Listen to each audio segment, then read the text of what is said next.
Welcome to the Creative Condition podcast, an ongoing series of conversations and considerations to help people understand and embrace their own unique creativity for fulfilling lives and brilliant careers. My name is Ben Talon. I'm an illustrator and author, and I bring 16 years of creative industry experience working with the New York Times, The Guardian, the Premier League, and more. And I invite designers, artists, psychologists, scientists, coaches, athletes, sensitivity experts, and all kinds of thought leaders to help us broaden our knowledge of creativity.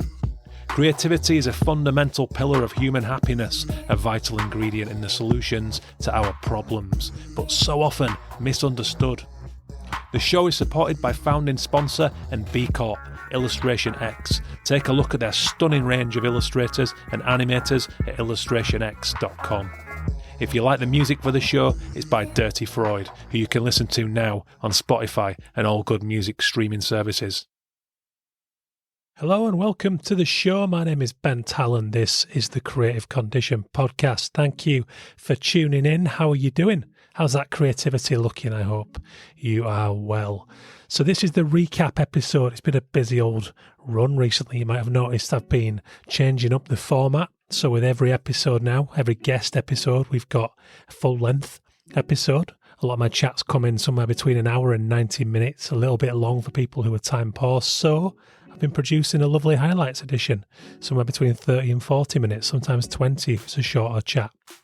And hopefully that will welcome in the people who have the willingness to listen to this show, but maybe don't have the time on their plate. So I get it. I'm a father of twins.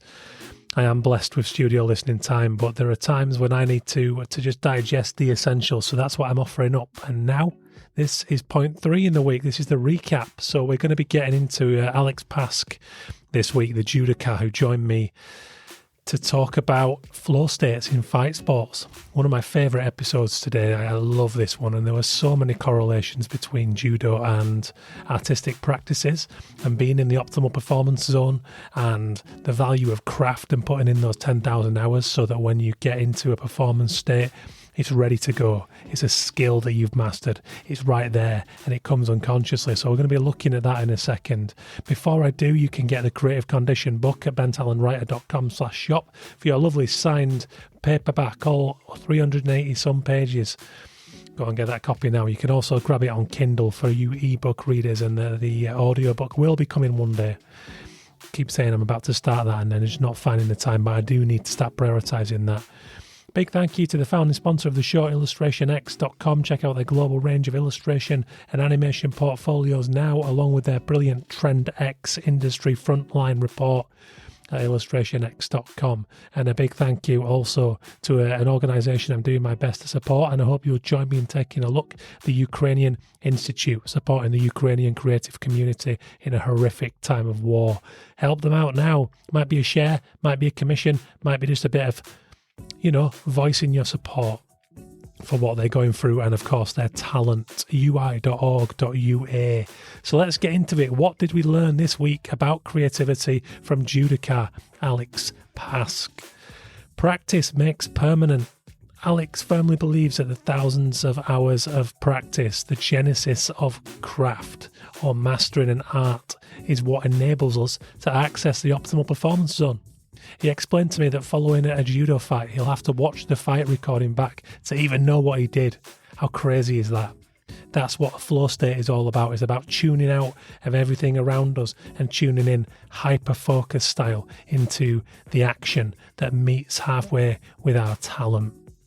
He explained that what he does, and when he sees it back, he'll take huge satisfaction from seeing how effortlessly he executed the perfect responsive move in that moment. And it's all the result of hard work in the dojo.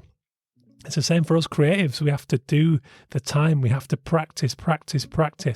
And he spoke of how he used the word permanent, not perfect, because you have to be completely adaptive in a split second in a judo fight scenario. Somebody switches up a move and comes in a way that you haven't anticipated. You have to be right there in that second. And, I think that's a really, really great piece of advice. Applies to many, many art forms, especially as someone myself with a minimal stripped back style. It really holds true to my studio work and how you do have to just move in the moment and remain fluid. It's the same for musicians, same for pilots or engineers or any other kind of profession or skill that is built on craft and not perfection, but mastery. Number 2, Motor Program 1.5 must be installed. So Alex used the word permanent in that over perfection, and that's because perfectionism can be damaging when adaptability is required. So when a change happens, we can never truly know when we'll be required to shift gears, calling upon our innovation to ensure success regardless of new circumstances. It's just vital to sustainable creativity. I was listening back to my interview with Jack Rennick, who is currently president of DNAD, and this is going back to episode 106.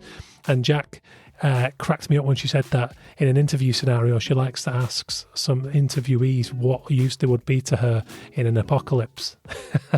And I loved that. And what she was getting at was that she wasn't overly interested in design skills. It was important to have them, but what she was more interested in was character and a person's ability to move on their feet and innovate and deal with tricky situations, because that's going to happen all the time in a design scenario. And I loved that. In Alex's world, where medals are won and lost in a split second with countless variables, it's particularly important. Point 3, in a real world context, we're never going to be without external pressures. So we can't control the real world pressures around us, can we? Sometimes our finances will get out of control or we're under pressure because of that. Sometimes our family member might be ill and we have to switch gears in that circumstance. Every one of us can cite some reason why we didn't manage to access our creativity. But finding a way to move towards our vision regardless is key. It comes back to that adaptability again, and that's what flow states are all about. Alex reflected specifically on his ability to commit to his own art of judo without money and time pressures once he was fighting for the British Army in the judo team, because now he was being paid a salary and suddenly he didn't have to go and work that job. He didn't have to go and do that other thing. So it enabled him to really commit to his art and get those hours of practice in, but he also acknowledged that there are seldom a perfect set of circumstances, even then, for any of us. So we always have to remain fluid in that way. Point 4, how we access the zone must be personal. So Alex shares a brilliant story of a friend who, the way she accessed her optimal pre-fight mindset was by having her coach smack her across the face. It was sheer animal instinct. She had to enter fight or flight before a fight to be there, to be attuned, to get in a flow state. Now, Alex also told of how somebody sneakily videoed this going on and put it on social media, and it went viral, and, people are in outrage, which without context is totally understandable, but you have to understand the nuances of this and how this was her absolute extreme but personal decision to get in her zone that way. This was a part of her and her coach's relationship. This wasn't him stepping over a line. This was just what got her there for a fight. And who is anyone to question that other than her?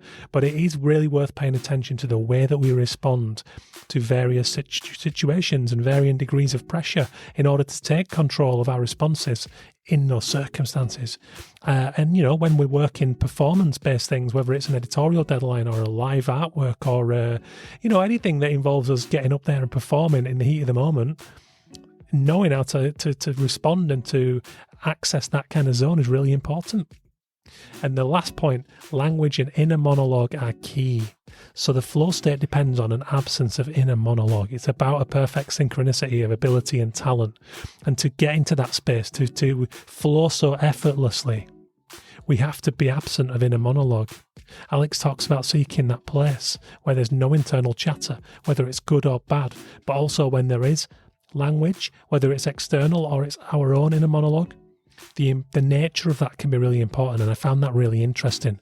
So he talked about an example of how someone trying to hold onto a rope without dropping will hear let go if someone is shouting don't let go, as opposed to hold on. It's kind of a positive affirmation of the required action. I found that really, really interesting. And to think back to a few episodes ago with Eleanor Samuelson from UNICEF, she talked about how spelling in regard of language, it can be literally casting spells. the power of language and what we choose to say and how we choose to say it. Very interesting line of inquiry there. So think about that.